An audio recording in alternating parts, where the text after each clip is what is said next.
प्यारे बच्चों, आपका स्वागत है हमारे चैनल एजी एजुकेशन जोन में। आज हम देखेंगे केमिस्ट्री का क्लास 12th का जो बोर्ड का एग्ज़ाम होने वाला है आपका इसी 2025 में। तो इसके लिए कुछ विशेष ये वीडियो आपका होने वाला है।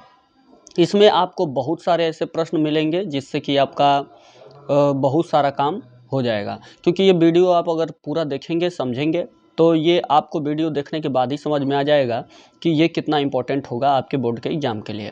क्योंकि आप भी पढ़ते होंगे तो आपको पता होगा कि क्या इम्पोर्टेंट होता है और कैसे क्या चीज़ें होती हैं, कौन चीज़ें हमें पहले देखना है। तो ये अच्छा खासा वीडियो आपके लिए होने वाला है जो कि आपके बोर्ड एग्ज़ाम के लिए ज़्यादा बेहतर होगा।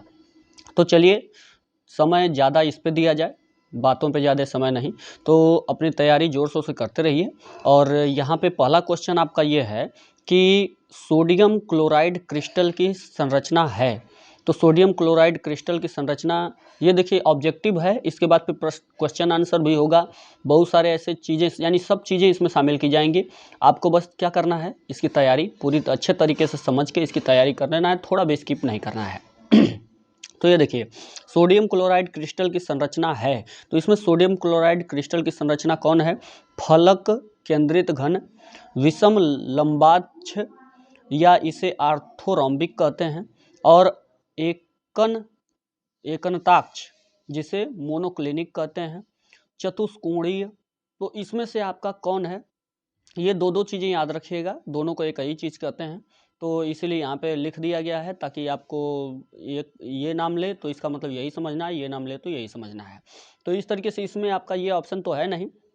आपका सही ऑप्शन जो होता है कि सोडियम क्लोराइड क्रिस्टल की संरचना कौन सी होती है?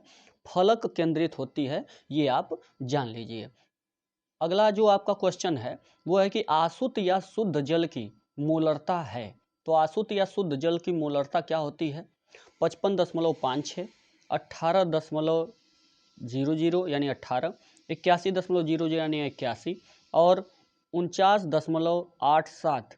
तो इसमें से आपका जो आसुत जल या शुद्ध जल दोनों बातें कही कहते हैं, इसकी की मोलरता क्या होती है? 55.56 होती है। अगला जो आपका क्वेश्चन है वो ये है कि कौन सा विलयन अणु संख्यक गुणधर्म नहीं है। इसमें कौन सा विलयन होता है यानी विलयन कैसा होता है जो कि अणुसंख्यक गुण नहीं रखता है, यानी उसमें अणुसंख्यक गुणधर्म नहीं है। तो पृष्ठ तनाव, परासरण दाब, वाष्प दाब अवनमन, हिमांक में अवनमन। तो इसमें आपका पहला ही ऑप्शन इसमें भी है, पृष्ठ तनाव विलयन जो होता है वो अणुसंख्यक गुणधर्म नहीं है। अगला जो आपका क्वेश्चन है वो ये है कि हिमांक का अवनमन सीधा समानुपात दिखाता है। तो हिमांक का अवनमन जो होता है वह सीधा अनुपात समानुपात यानी कि डायरेक्टली प्रोपोर्शनल होता है, यानी ये बढ़ेगा तो वो भी बढ़ेगा, वो बढ़ेगा तो ये भी बढ़ेगा। इस तरह डायरेक्टली प्रोपोर्शनल यानी सीधा समानुपात का यही मतलब होता है कि एक बढ़ेगा तो दूसरा भी बढ़ेगा, तो यानी व्युत्क्रम नहीं होते हैं। तो इस तरह की ये क्या दिखाता है? विलयन का मूल अंश दिखाता है, विलयन की मोलरता दिखाता है, विलयन की मोललता दिखाता है, या विलायक की मोललता दिखाता है। तो इस तरीके से इसमें जो सही ऑप्शन आपका है, इसमें जो सही ऑप्शन आपका है वो कौन है? विलयन की मोललता, यानी तीसरा ऑप्शन आपका सही है। विलयन की मोललता अगर बढ़ेगी तो हिमांक का अवनमन भी क्या करेगा? बढ़ेगा, और हिमांक का अवनमन अगर घटेगा तो ये विलयन की मोललता भी घटेगी। अगला यानी सीधा समानुपात का यही मतलब होता है, डायरेक्टली प्रोपोर्शनल। अगला क्वेश्चन जो आपका ये है कि चार धातुएं हैं ए बी सी डी, मान लिया कि ये ए बी सी डी चार धातुएं हैं, इनके मानक इलेक्ट्रोड विभव क्रमशः ए का इतना, बी का इतना और सी का इतना और डी का इतना दिया हुआ है, और कह रहा है कि इन धातुओं की घटती हुई सक्रियता का क्रम क्या है। इसमें से कौन सा ऑप्शन सही है? तो धातुओं की घटती हुई सक्रियता जो है, सक्रियता का क्रम कौन सा है? A C D B, A B D C A B D C और डी ए बी सी। तो इसमें से आपका जो सही क्रम है वो कौन है? बी डी सी ए है, यानी बी जो होगा यानी -2.0 पहले वोल्ट, और डी का यानी -0.76 वोल्ट, सी का आपका होगा कितना? 0 प्लस में है 0.34 वोल्ट और ए का +1.5 वोल्ट। तो इस तरीके से आपका दूसरा ऑप्शन सही होगा, यही क्रम आपका सही है, यानी धातुओं की घटती हुई सक्रियता का क्रम यही है। अगला जो आपका क्वेश्चन है वो ये है कि शून्य कोटि की अभिक्रिया के लिए वेग नियतांक का मात्रक क्या होता है, यानी वेग नियतांक का मात्रक शून्य कोटि की अगर अभिक्रिया है तो उसके लिए क्या होता है, एल एस इनवर्स या L mol inverse S inverse, mol L inverse S inverse, mol S inverse. इसमें से जो आपका सही ऑप्शन है शून्य कोटि की अभिक्रिया के लिए वेग स्थिरांक का मात्रक ये होता है, वेग नियतांक या वेग स्थिरांक का मात्रक मोल एल इनवर्स एस इनवर्स होता है। अगर प्रथम कोटि की अभिक्रिया है तो इसके लिए वेग स्थिरांक या वेग नियतांक का मात्रक क्या होता है, इसके लिए L mol inverse S inverse, mol L inverse S inverse, mol L inverse और एस इनवर्स। इसमें से जो आपका सही ऑप्शन है वो ये है एस इनवर्स। अगला जो आपका प्रश्न है वो ये है कि प्रथम कोटि की अभिक्रिया के लिए वेग स्थिरांक और अर्ध आयु काल में संबंध क्या होता है। तो प्रथम कोटि की अभिक्रिया के लिए वेग स्थिरांक और अर्ध आयु में क्या संबंध होता है, T half equal to 0.693/k, यही आपका सही ऑप्शन है, T half equal to 0.93/k, या इसे आप लिख सकते हैं k बराबर 0.693/टी हाफ। तो ऐसा कहीं नहीं है, इसलिए यही आपका ऑप्शन सही है। अगला जो आपका प्रश्न है, वेग स्थिरांक ताप बढ़ाने पर क्या होता है, बढ़ेगा घटेगा, यानी ताप अगर बढ़ाया जाए तो वेग स्थिरांक बढ़ेगा कि घटेगा कि अपरिवर्तित रहेगा, यानी कि नहीं बदलेगा कुछ, या इसमें से कोई नहीं। इसमें से जो आपका सही ऑप्शन ये है कि बढ़ेगा, वेग स्थिरांक या वेग नियतांक जो होता है ताप बढ़ाने पर बढ़ता है।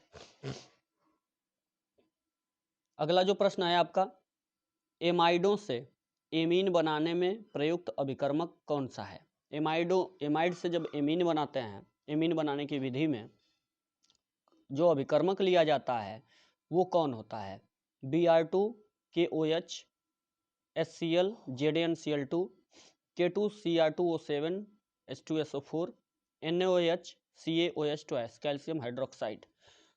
इसमें से कौन लेते हैं, ये Br2 KOH होता है। अगला जो आपका ऑप्शन है वो ये है कि अगला प्रश्न कि सबसे मीठा शर्करा है कौन, सबसे मीठी शर्करा है, ग्लूकोज, माल्टोज, फ्रक्टोज और सुक्रोज। इसमें से कौन सबसे मीठा है, तो ये आपका फ्रक्टोज जो होता है सबसे मीठा शर्करा होता है। अगला जो आपका ऑप्शन है वो ये है जो प्रश्न कि आर्यन्य में उपस्थित क्षारक है, तो आर्यन्य में उपस्थित कौन कौन क्षारक होते हैं, adenine, guanine, cytosine, thymine, cytosine, thymine, adenine, uracil, guanine, cytosine, thymine, uracil, adenine, guanine, cytosine और यूरेसिल।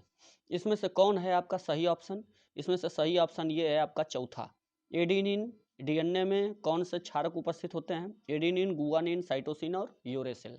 12 के बाद अब 13वां आपका प्रश्न ये है कि मोलरता, मोललता और मोल प्रभाज में को परिभाषित कीजिए, यानी इसकी परिभाषा बताइए, ये किसे कहते हैं, क्या समझते हैं इससे आप, और प्रतीक, इकाई और सूत्र भी बताइए। तो मोलरता क्या है, किसी विलयन के 1 लीटर में यदि 1 लीटर का विलयन है तो उसमें विलेय के मोलों की संख्या जो होती है विलयन की मोलरता कही जाती है, यानी कि विलेय कितने मोल उसमें विलेय है 1 लीटर में, वही उसकी क्या होती है, मोलरता होती है। इसे कैपिटल M से इंडिकेट करते हैं, दिखाते हैं। इसकी जो इकाई होती है, जो मात्रक होता है, मोल पर लीटर होता है। जो मोलरता होती है, मोलरता बराबर, ये फार्मूला जो होता है इसका सूत्र वो ये होता है कि विलेय के मोलों की संख्या को किससे दर्शाते हैं, विलेय के मोलों की संख्या इंटू 1000 बाई विलयन का आयतन मिलीलीटर में। तो इस तरीके से अगला जो आपका इसको कहेंगे, जैसे मोलरता को किससे दर्शाते हैं, कैपिटल M से, इसकी जगह M हो गया। विलेय के मोलों की संख्या किससे दर्शाते हैं, स्मॉल w से। और विलयन का आयतन जो होता है इसे किससे दर्शाते हैं, तो ये मोलों की संख्या जो होती है वो W/m होता है। यहाँ पे देखिए मोलों की संख्या n बराबर W/m होता है, तो मोलों की संख्या W/m अगर लिखेंगे तो W ऊपर रहेगा, m नीचे चला आएगा। और यहाँ पे विलयन का आयतन जो है वह भी यानी लीटर में रहेगा, यानी मिलीलीटर में, और इंटू 1000 तो यहाँ पे है ही। तो ये आपका फार्मूला हो गया, m बराबर W into 1000 by m into v। अब यहाँ पे क्या है, आपको बताया गया है कि जो W है, स्मॉल w, वो है विलेय का भार, विलेय का भार है, और स्मॉल w और स्मॉल m जो है विलेय का अणु भार है, और कैपिटल V जो है वो विलयन का आयतन है। ये रही बात मोलरता के बारे में। अब मोललता के बारे में देखिए, मोललता और मोलरता में बहुत ज़्यादा अंतर नहीं है। 1 किलोग्राम, उसमें 1 लीटर था, 1 किलोग्राम विलायक में, यानी उसमें विलयन था, तो 1 किलोग्राम विलायक में घुले विलेय के मोलों की संख्या, यानी जितने मोलों की संख्या 1 लीटर विलायक में घुला हो, तो उसी को विलयन की क्या कहते हैं, मोललता कहते हैं। इसे स्मॉल m से इंडिकेट करते हैं। इसका जो मात्रक होता है मोल पर किलोग्राम होता है। इसकी मोललता का जो फार्मूला होता है, मोललता बराबर विलेय के मोलों की संख्या, एकदम सेम उसी तरह इंटू 1000, लेकिन नीचे क्या रहेगा, विलायक का भार ग्राम में, क्योंकि यहाँ पे किलोग्राम वाली बात हुई थी 1 किलोग्राम में।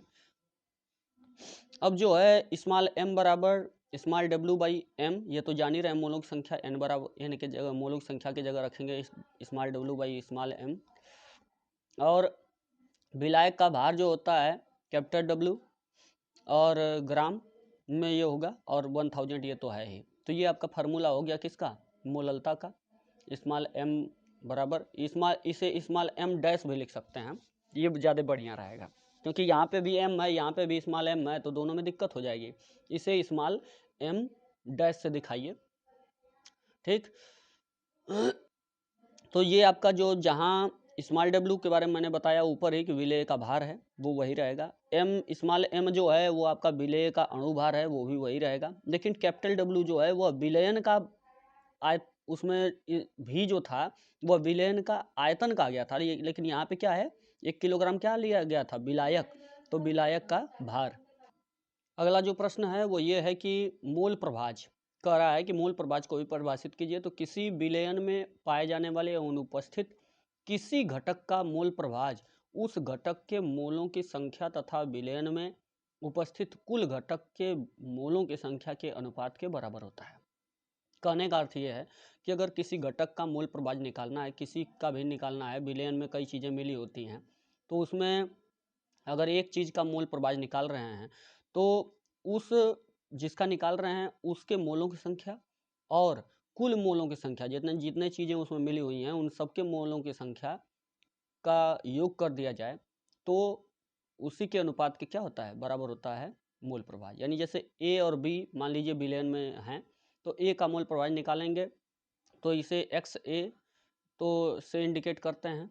तो XA बराबर क्या होता है, जैसे क्या होगा, मोल प्रभाज A का मोल प्रभाज NA, यानी कि A के मोलों की संख्या बटे A और B दोनों के मोलों की संख्या का योगफल।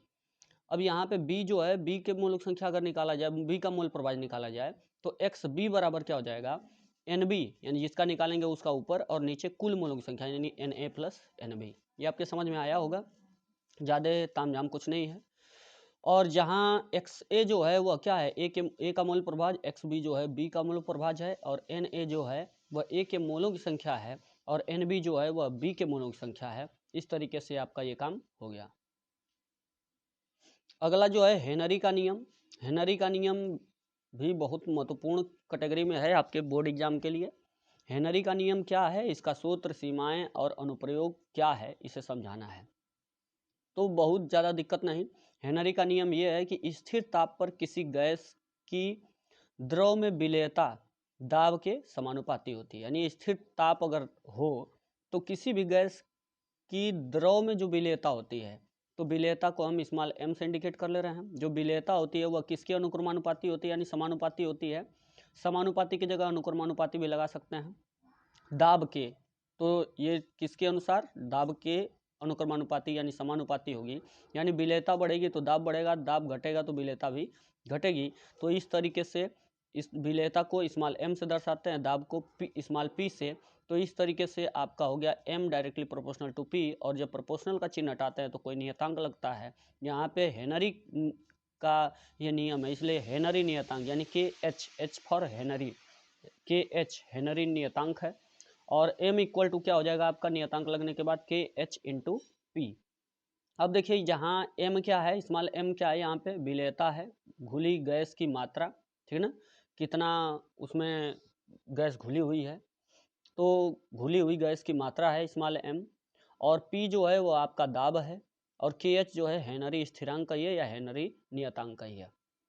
अगला जो प्रश्न है वो, अगला जो पॉइंट है वो है कि इसकी हेनरी की सीमाएं, कहाँ हेनरी का नियम लगता है। यह तनु विलयन पर लागू होता है, यानी जो गाढ़े विलयन पर नहीं लागू होगा, तो तनु विलयन पर लागू होता है। इसमें ताप उच्च होना चाहिए और स्थिर होना चाहिए, इसमें दाब कम होना चाहिए, इसमें विलेय की मात्रा विलायक से कम होनी चाहिए, यानी जो जिसको घोल रहे हैं वो क्या होना चाहिए, कम होना चाहिए, विलायक में कम होना चाहिए क्या, विलेय की मात्रा।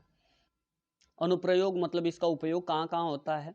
जो हम शीतल पेय पदार्थ पीते थे, जो जितने भी कोल्ड ड्रिंक वगैरह पीते हैं, गोताखोर द्वारा इसका यूज किया जाता है हेनरी के नियम का।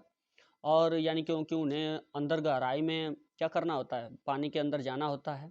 पर्वतारोही जो होते हैं वह फेफड़ों की क्रियाविधि के लिए इसका यूज करते हैं हेनरी के नियम का, यहाँ पे यूज होता है, जिससे वो सुरक्षित रहते हैं। आगे क्या है कि राउल्ट का नियम पूछता है आपसे, तो राउल्ट का नियम और इसकी सूत्र, इसकी सीमाएं, तो यहाँ पे आपको डिटेल में थोड़ा सा जानने को मिलेगा।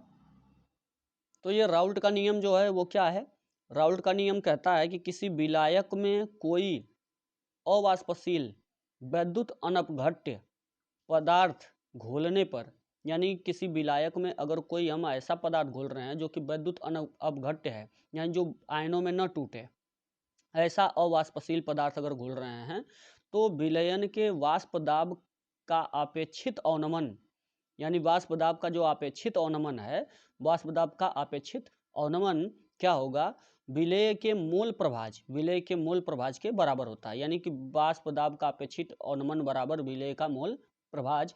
तो यहाँ पे विलेय का जो वाष्प दाब का अपेक्षित अवनमन है उसे हम किससे दिखाएंगे, यानी कि इसमें कमी कितनी हुई है, P0 minus PS by P0 equal to विलेय का मूल प्रभाज कैसे दिखाएंगे, n by small n by small n plus capital N, यानी कि टोटल का मूल प्रभाज। तो इस तरीके से टोटल मूलक संख्या होती है। तो तनु विलयन के लिए जो n प्लस कैपिटल N होता है, यानी ये पूरा n के बराबर होगा। तो इस तरीके से आपका P0 minus PS by P0 equal to कितना हो जाएगा, small n by capital N हो जाएगा, क्योंकि n प्लस n बराबर कैपिटल N हो गया। और P0 minus PS by P0 equal to small w by small m और capital W by capital M। और इस तरीके से ये क्या, स्मॉल n बराबर होता है small w by small m, इसके जगह रख दिया। कैपिटल N बराबर होता है capital W by capital M, इसके जगह रख दिया कैपिटल N के जगह पे। तो ये जो है अब गुणा हो जाएगा। तो यहाँ पे आप देख रहे हैं P0 minus PS equal by P0 equal to, अब क्या हो जाएगा, W बाई M हो जाएगा into capital M by capital W, यानी बीच का अंदर का आपस में गुणा वो नीचे चला जाएगा, और जो नीचे है एकदम उसका बाहर का बाहर में गुणा हो जाता है। जो P0 है वो क्या है, शुद्ध विलायक का वाष्प दाब है। PS जो है विलयन का वाष्प दाब है। स्मॉल w जो है विलेय का भार है। स्मॉल m जो है वह विलेय का अणुभार है। कैपिटल W जो है वह विलायक का भार है, और कैपिटल M जो है वह विलायक का अणुभार है। तो इस तरीके से ये रहा इसके बारे में। और इसकी सीमाएं पूछता है, बहुत महत्वपूर्ण है कि ये कब कब काम करता है। यह तनु विलयन पर लागू होता है, जैसे कि आपका हेनरी का जो नियम था वो अभी तनु विलयन पर लागू होता है। यह अवाष्पशील पदार्थ पर लागू होता है, यानी कि जिसको घोलेंगे वो अवाष्पशील होना चाहिए, तो इसमें ताप स्थिर होना चाहिए, और यह वैद्युत अनपघट्य पदार्थ के विलयन पर लागू होता है। 15 के बाद 16वां नंबर आपका यह है कि विलियमसन संश्लेषण अभिक्रिया क्या है। जब एल्का ऑक्साइड को एल्किल हाइलाइड के साथ गर्म किया जाता है तो ईथर प्राप्त होता है। इसी अभिक्रिया को क्या कहते हैं? विलियमसन अभिक्रिया कहते हैं। यानी एल्काइड एल्किल हैलाइड के साथ गर्म कर दें तो ईथर मिल जाए, यही आपकी क्या है?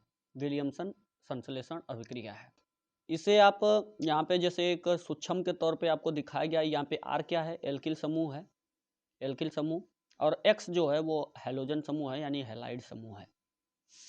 RONA प्लस RX, और हीट जब इसको किया जाएगा दोनों को, यानी एल्किल एल्काक्साइड ये है, और इसको जब एल्किल हैलाइड के साथ गर्म कर रहे हैं तो ये जो R है वो आपका किनारे हो जाएगा, और ये Na हट जाएगा, बीच में O हो जाएगा, यानी Na हट जाएगा, R यहाँ पे लग जाएगा, और जो Na है वो X के साथ यानी हैलोजन के साथ ये आपका लग जाएगा।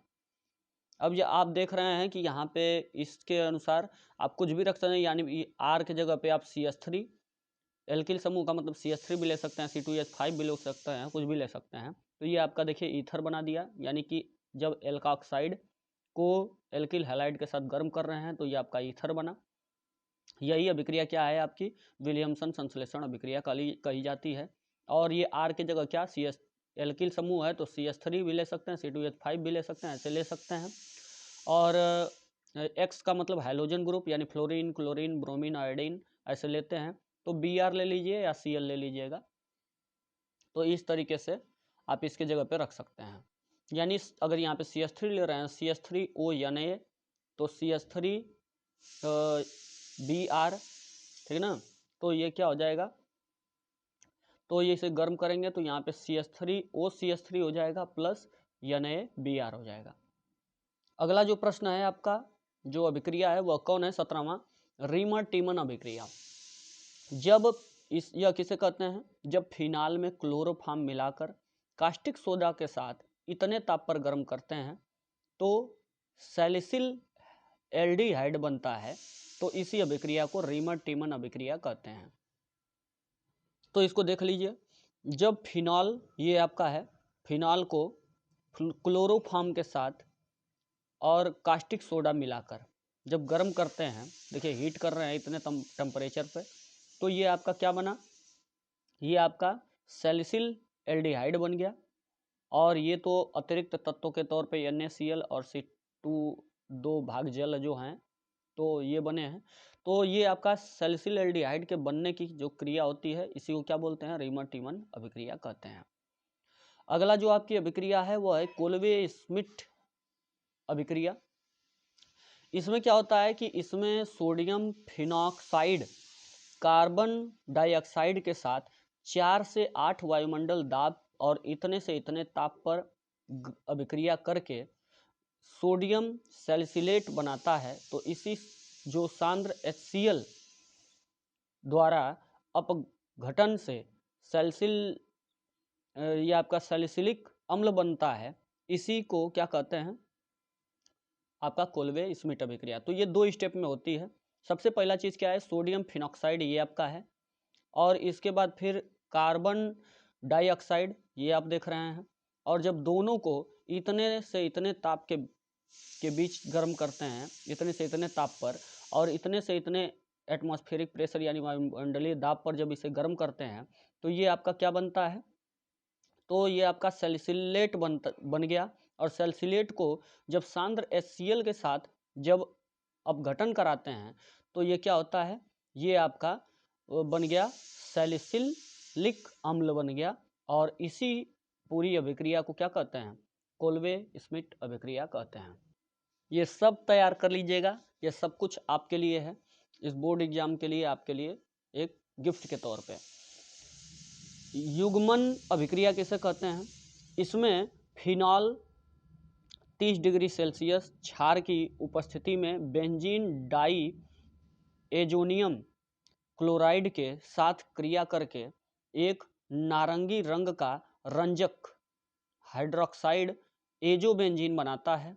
यानी आप जो है इसमें आप देख रहे हैं कि ये आपका क्या है? फिनॉल, ये आप देख रहे हैं फिनॉल है, और फिनॉल जो है बेंजीन डाई एजोनियम क्लोराइड के साथ, ये देख रहे हैं आप, इसके साथ लगा है N double bond N single bond Cl। तो बेंजीन डाई एजोनियम क्लोराइड के साथ जब दोनों को जब इतने डिग्री सेल्सियस क्षार की जो उपस्थिति में जब इसे हम क्रिया कराते हैं तो नारंगी रंग का, यानी नारंगी रंग का ये जो है नारंगी रंग का एक रंजक बनता है, जिसे क्या कहते हैं, हाइड्रोक्सी एजोबेंजीन आपका ये कहा जाएगा। यहाँ से HCl आपका निकल गया और यहीं से ये आके जुड़ गया यहाँ पे, और ये थोड़ा बेंजीन इधर का हो गया। अब देखिए ये जो आपका बना है ये पूरा बेंजीन, ये क्या बना है, हाइड्रोक्सी एजोबेंजीन बनता है। तो इसी अभिक्रिया को युग्मन अभिक्रिया कहते हैं। दोनों का जुड़ना यानी युग्म, जोड़ा हो गया, दोनों बेंजीन का जोड़ा हो गया तो युग्मन अभिक्रिया हो गई। अगला जो आपका पॉइंट है 20वां नंबर, वो ये है कि डाई एथिल ईथर बनाने की प्रयोगशाला विधि। डाई एथिल ईथर बनाने की प्रयोगशाला विधि क्या है, सर्वप्रथम एक गोल पेंदी के आसवन फ्लास्क में क्या करते हैं कि एथिल एल्कोहल और सल्फ्यूरिक अम्ल के मिश्रण को 2:1 के अनुपात में लेकर बालू उष्मक की सहायता से गर्म करके करते हैं, और 140 डिग्री सेल्सियस पर गर्म करने से ईथर बर्फ के जल में रखे ग्राही पात्र में एकत्रित होने लगता है। यानी डाई एथिल ईथर जो है आपका, ईथर जो होता है दूसरे बर्फ के जल में रखे ग्राही पात्र में जाके क्या हो जाता है, इकट्ठा हो जाता है, यानी उसमें ठंडा हो जाता है जाके। और इस तरीके से, लेकिन इस प्राप्त ईथर में सल्फ्यूरिक अम्ल, एथिल एल्कोहल तथा जल की अशुद्धियाँ होती हैं। तो क्या करते हैं, अशुद्धियाँ होती हैं तो सल्फ्यूरिक अम्ल की अशुद्धियों को दूर करने के लिए इसे कास्टिक सोडा विलयन के साथ क्या करते हैं, कास्टिक सोडा विलयन के साथ होता है, और एथिल एल्कोहल व जल की अशुद्धियों को दूर करने के लिए इसे कैल्शियम क्लोराइड के विलयन में रख देते हैं, और जिससे शुद्ध डाई एथिल ईथर हमें प्राप्त हो जाता है। तो जो डाई एथिल ईथर हमें प्राप्त हुआ था गोलपेंदी की फ्लास्क में जब हम इसे गर्म कर रहे थे, एथिल एल्कोहल और सल्फ्यूरिक अम्ल को 2:1 के अनुपात में लेके बालू उष्मक की सहायता से 140 डिग्री सेल्सियस पर गर्म कर रहे थे, तो ईथर हमें प्राप्त हुआ। तो वो ईथर जो प्राप्त हुआ उसमें क्या क्या अशुद्धियाँ थी, उसमें अशुद्धियाँ क्या थी, सल्फ्यूरिक अम्ल था, एथिल एल्कोहल था और जल, ये 3 चीज़ें थी। तो सल्फ्यूरिक अम्ल की अशुद्धि को दूर करने के लिए हमने क्या किया है, इसे कास्टिक सोडा विलयन के साथ रख दिया। तो ये क्या हो गया, ये इसकी अशुद्धि दूर हो गई, और तथा विलयन के साथ और एथिल एल्कोहल और जल की अशुद्धि को दूर करने के लिए हमने क्या किया, कैल्शियम क्लोराइड के विलयन में रख देते हैं। तो इस तरीके से ये क्या हो जाता है, डाई एथिल ईथर हमें शुद्ध प्राप्त हो गया। और इसी क्रिया को यही आपकी प्रयोगशाला विधि है डाई एथिल ईथर बनाने की। इसमें देखिए यहाँ पे आपको दिखाएगा C2H5OH जो आपका एथिल एल्कोहल है, और H2SO4 यानी सल्फ्यूरिक अम्ल के साथ जब इसे गर्म करते हैं 100 डिग्री सेल्सियस पे, तो C2H5HSO4 आपका प्राप्त हुआ प्लस H2O। और इसको जब गर्म कर रहे हैं तो जब इसको गर्म करेंगे 140 डिग्री सेल्सियस पर C2H5HSO4 को C2H5OH के साथ, तो C2H5O C2H5 आपका बना, देखिए यही आपका क्या है, डाई एथिल ईथर है, डाई एथिल ईथर। तो ये आपका है, और H2SO4 अतिरिक्त अम्ल के तौर पे निकल जाता है बाहर। तो ये आपकी रही प्रयोगशाला विधि डाई एथिल ईथर बनाने की। थोड़ा फिगर उगर बना लीजिएगा। डाई एथिल ईथर का जो रासायनिक गुण भी पूछता है, बहुत महत्वपूर्ण होता है, तो इसको क्या है कि उसी के साथ ये भी जान लीजिए। एसिटिल क्लोराइड से क्रिया जब कराते हैं तो क्या होता है, तो निर्जल ZnCl2 या AlCl3 की उपस्थिति में डाई एथिल ईथर को एसिटिल क्लोराइड के साथ जब गर्म करने पर क्या होता है, एथिल एसीटेट प्राप्त होता है। अगर जो आपका डाई एथिल ईथर है, तो ये डाई एथिल ईथर है, जब इसको देख रहे हैं आप कि निर्जल ZnCl2 और AlCl3 अभिकर्मक लेके जब इसके साथ इसे हम गर्म कर रहे हैं इसकी उपस्थिति में, तो ये किसके साथ, CH3 डाई एथिल ईथर को एसिटिल क्लोराइड के साथ जब गर्म कर रहे हैं तो ये आपका क्या बना दे रहा है, एथिल एसीटेट बना दे रहा है। तो इसी को क्या बोलते हैं, एसिटिल क्लोराइड बनाता है। यही इसका रासायनिक गुण है कि जो ही डाईएथिल ईथर को हम गर्म करते हैं एसिटिल क्लोराइड के साथ तो यह क्या बनाएगा, एथिल एसीटेट बनाता है। यह इसकी जांच हो जाती है कि ये डाईएथिल ईथर है। अगला जो आपका प्रश्न है, जो आपका पॉइंट है वो ये है कि जल अपघटन उच्च ताप और दाब पर जो तनु सल्फ्यूरिक अम्ल की उपस्थिति में डाईएथिल ईथर का जल अपघटन करने पर क्या होता है कि एथिल एल्कोहलिक जो होता है एथिल एल्कोहल प्राप्त होता है। यानी जब उच्च ताप और दाब पर तनु H2SO4 की उपस्थिति में जब डाईएथिल ईथर को जल के साथ अपघट्य कराते हैं, यानी उसमें जब घोलते हैं जल में, तो क्या होता है, आपका एथिल एल्कोहल प्राप्त होता है। ये इसका रासायनिक गुण है। अब अगला जो ऑप्शन है वो आपका वो ये है कि जब दहन कराते हैं अधिक ज्वलनशील होने के कारण यह शीघ्रता से जलता है और वायु के साथ, इसलिए वायु के साथ विस्फुल मिश्रण बनाता है। तो इस तरीके से जब इससे हम देखिए डाईएथिल ईथर है, जब इसको हम हवा में रखते हैं संपर्क में, तो जब इसे जलाते हैं, इसका मतलब ऑक्सीजन है, तो जब इसे जलाते हैं तो ऑक्सीजन इसको मिलता है जलने के लिए, तो ये क्या बनाता है, तो विस्फुल मिश्रण बनाता है, यानी कि वायु में अच्छी तरह से मिल जाता है, यानी कार्बन डाइऑक्साइड और H2O में टूट जाता है। अगली जो अभिक्रिया है वह क्या है, वुर्ज अभिक्रिया। इसमें यह है वुर्ज अभिक्रिया किसे कहते हैं, तो शुष्क ईथर की उपस्थिति में जब एल्किल हैलाइड के दो अणु सोडियम धातु के साथ क्रिया करते हैं तो हाइड्रोकार्बन प्राप्त होता है। इस अभिक्रिया को ही क्या कहते हैं, हाइड्रोकार्बन जब प्राप्त होता है तो इसी अभिक्रिया को वुर्ज अभिक्रिया कहते हैं। तो समझिए यहाँ पे शुष्क ईथर हमने ले लिया, शुष्क ईथर की उपस्थिति में क्या है, जब एल्किल हैलाइड देख रहे हैं आप, यानी मेथिल क्लोराइड को के दो अणु, यानी देख रहे हैं CH3Cl दो अणु हमने लिया, दो अणु को यहाँ पे आप 2 भी दिखा सकते हैं और इसे खत्म कर सकते हैं। दो अणु सोडियम धातु के साथ, सोडियम के साथ जब क्रिया कराते हैं इसकी उपस्थिति में, तो देख रहे हैं आप कि यहाँ पे हाइड्रोकार्बन बनाया, यानी कि एथेन बनाया। तो इस तरीके से इसी क्रिया को क्या बोलते हैं, वुर्ज अभिक्रिया कहते हैं। वुर्ज फिटिंग, देखिए वो तो केवल वुर्ज अभिक्रिया थी, ये वुर्ज फिटिंग अभिक्रिया होती है। नाम से थोड़ा समझिएगा, नहीं तो फंस जाएंगे, इसका उसमें लिख देंगे उसका इसमें। तो वुर्ज फिटिंग अभिक्रिया जो होती है इसमें आपका देख रहे हैं कि शुष्क ईथर की उपस्थिति इसमें भी होती है। एक अणु हैलोएरिन होता है, इसमें दोनों आपके एल्किल हैलाइड नहीं होते हैं, इसमें एक हैलोएरिन होता है आपका, ये देख रहे हैं हैलोएरिन है और ये एल्किल हैलाइड है आपका। तो इस तरीके से, और सोडियम धातु के साथ क्रिया इसमें भी कराएंगे, तो ये आपका क्या बनाता है, तो एल्किल एरिन बनाता है, यानी जिसे टालुइन कहते हैं आप, ये बना दिया। तो इसी के प्राप्त होने की जो अभिक्रिया होती है, जिस अभिक्रिया से यह प्राप्त करते हैं उस अभिक्रिया को क्या बोलते हैं, वुर्ज फिटिंग अभिक्रिया कहते हैं। तो टालुइन बना दिया यानी एल्किल एरिन बना दिया, इसी अभिक्रिया को वुर्ज फिटिंग अभिक्रिया कहते हैं। अगली जो अभिक्रिया है वह हुन्स-डीकर अभिक्रिया है। हुन्स-डीकर अभिक्रिया में क्या होता है कि CCl4 है, जो आपका CCl4 है, इसकी उपस्थिति में जब वसीय अम्ल के सिल्वर लवण को क्लोरीन या ब्रोमीन के साथ गर्म करते हैं तो क्या होता है, एल्किल क्लोराइड या ब्रोमाइड प्राप्त होता है। क्लोराइड वाला लेंगे तो क्लोराइड प्राप्त होगा, Cl लेंगे तो, और Br लेंगे तो ब्रोमाइड प्राप्त होगा। इस अभिक्रिया को ही हुन्स-डीकर अभिक्रिया कहते हैं। इसमें देख रहे हैं आपके CH3COONA, यानी हमने क्या लिया है, सिल्वर लवण लिया है, और इस तरीके से इसको जब क्लोरीन या ब्रोमीन के साथ गर्म करते हैं, यानी यहाँ पे हमने ब्रोमीन ले लिया तो ये ब्रोमाइड बनाएगा CCl4 की उपस्थिति में।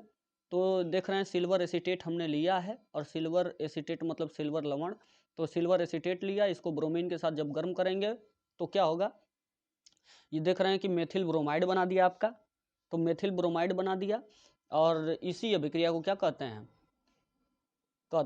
आपका हुन्स-डीकर अभिक्रिया। अगला जो आपका है अभिक्रिया वो है कि फ्रीडल क्राफ्ट अभिक्रिया, बहुत महत्वपूर्ण अभिक्रियाओं में से ये सब बताया जा रहा है आपको, सब तैयार कर लीजिएगा। निर्जल एल्युमिनियम क्लोराइड की उपस्थिति में, देख रहे हैं निर्जल एल्युमिनियम क्लोराइड है आपका AlCl3 की उपस्थिति में बेंजीन की क्रिया किससे करा दिया जाए, मेथिल क्लोराइड से। बेंजीन की क्रिया मेथिल क्लोराइड से करा दिया गया इसकी उपस्थिति में, तो क्या बना दिया आपका, ये टॉलुइन बना दिया, और इसी के प्राप्त होने की, यानी कि इसके क्रिया करने से इसके प्राप्त होने की जो अभिक्रिया होती है उसे फ्रीडल क्राफ्ट अभिक्रिया कहते हैं।